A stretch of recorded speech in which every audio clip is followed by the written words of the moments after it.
not sure what book I'll be doing next, but maybe I will do some of my other things that I have, and I will be ordering a few other books that I want to read, like Edgar Allan Poe and The Grimm's Tales. So if everybody's interested in that. Okay, let's get started. But as they reached the roots of the jackfruit tree, they heard a whoop of laughter behind them. Tink stopped and glanced back over her shoulder. Peter was clutching his stomach and shaking with laughter. "Oh, Tink," he gasped, "you should have seen the look on your faces. Butterflies. Oh, am I funny? Oh, He bent over as another round of laughter seized him. Terence, who had been just ahead of Tink, also stopped and turned. Frowning, he came to hover next to her. He had never met Peter Pan face to face before, and he was starting to think that he wasn't going to like him very much. But Tink was smiling. It had only been a joke. Peter did remember her. At last, Peter stopped laughing. He bounded up to Tink and Terence, his eyes shining. "Tink," he cried, "it's awful great to see you. Where have you been hiding?" "Hello, Peter," Tink replied. "Meet my friend Terence." "A boy pixie?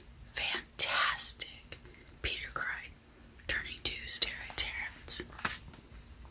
The grin on his face was so wide and enthusiastic that Terence's heart softened. The thing was, it was impossible not to like Peter Pan.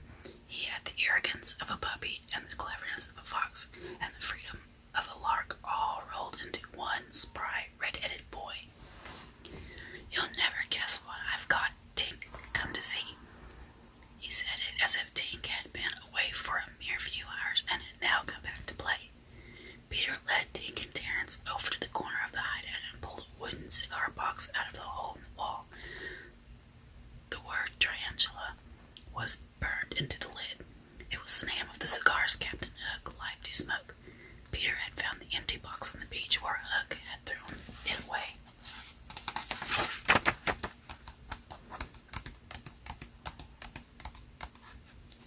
"I keep most of my important things in my treasure chest," Peter exclaimed to Terence, gesturing to the box. "The Lost Boys know better than to go poking around in there." "Where are the Lost Boys?" Tink asked. Peter thought for a moment. "They must be still hiding," he replied finally. "We were playing hide-and-seek in the forest yesterday, but when it was my turn to look, I spotted a bobcat stalking a rabbit. Of course, I wanted to see if it caught him, so I followed him. I guess I forgot to go back and look for the boys." "Do you think they're lost?" Terence asked. Peter grinned. "Of course they're lost. They're the Lost Boys. I'll go find them later," he shrugged, then added, "Anyway, that bobcat never did catch the rabbit."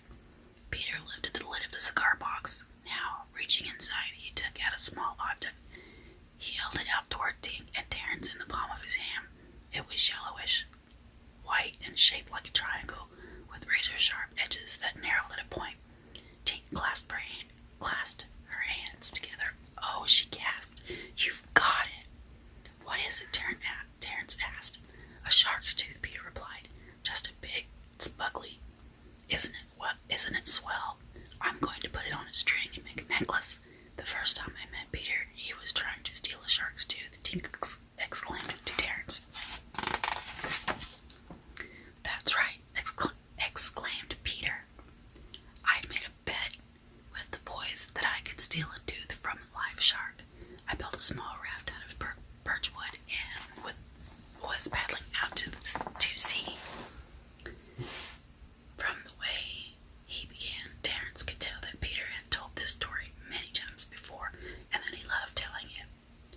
"I had just paddled beyond the reel," Peter continued, "when I felt something bump the underside of my raft." "The shark?" asked Terence. Peter nodded.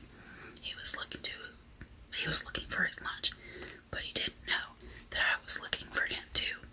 "How did you plan to get his tooth?" Terence asked. "I meant to stun him with my oar, then steal a tooth while he was out cold."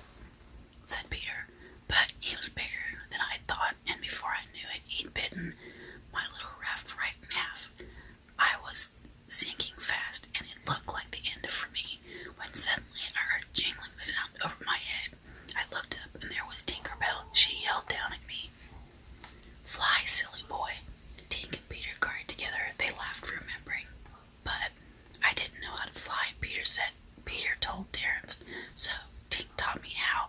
Right then and there, she sprinkled some fairy dust on me, and before I knew it, I'd zipped up into the air out of the shark's reach. Boy, was he mad. So you went back and got the shark tooth this time? Tink asked Peter, pointing to the tooth in his hand. Peter shrugged. Nah, our mermaid.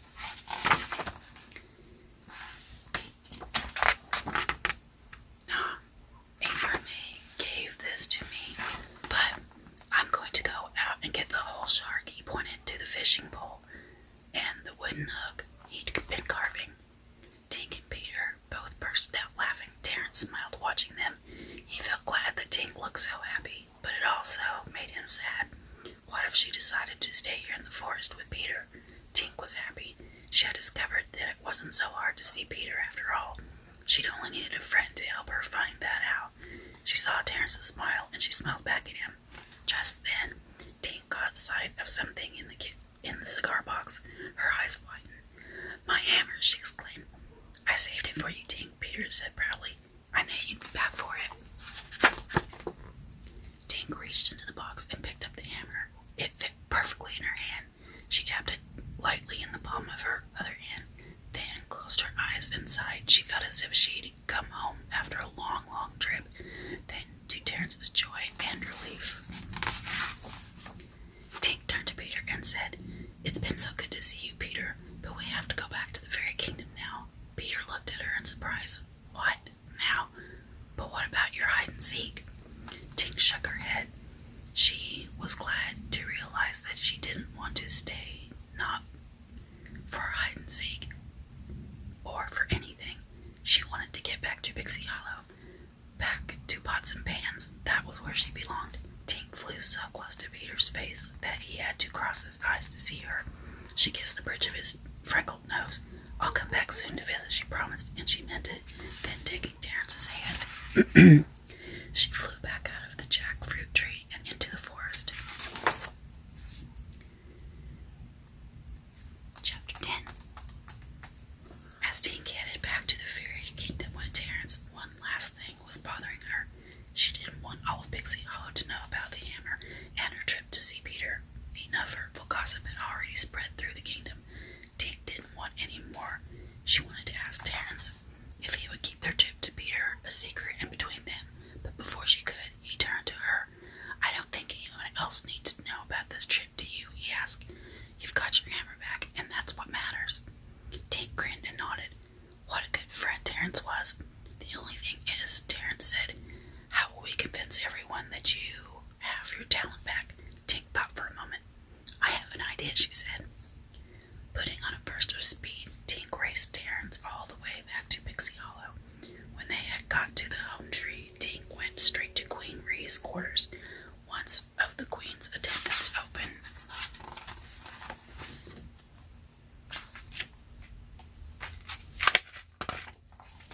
the door, Tink welcomed the attendants, said when she saw her, I've come to fix the Queen's bathtub, Tink told her. Terrence, who was standing behind Tink, grinned. Tink was clever. This was the perfect way to prove that her... I'm getting sleepy. This was the perfect way to prove that her talent was back. Terrence didn't doubt that Tink could fix the tub. She was the best at pots and pans fairy in the kingdom. But the attendant hesitated. Everyone had heard about Tink and her talent. She wanted to refuse to let Tink fix it. Just then, Ree stepped forward. She had heard Tink's request. Come in, Tink, she said. I've come to fix your bathtub, Tink repeated to the Queen. Ree looked at Tink. In Tink's blue eyes, she saw a fierce certainty that hadn't been there the day before when they had talked in the gazebo. Ree nodded. Take Tink to the bathtub, she told her attendant. The attendant looked startled, but she turned and began to lead Tink away.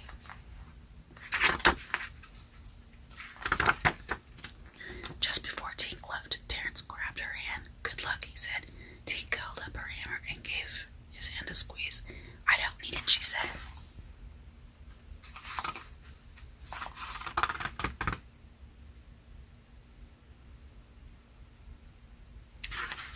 Oh gosh, is that the end of the book? I guess so.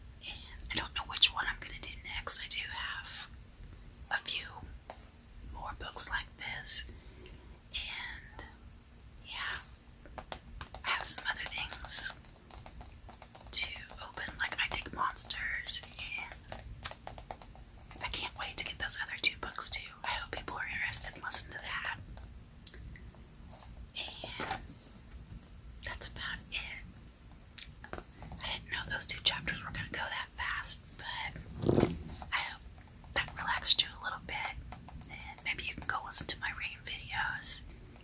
And yeah.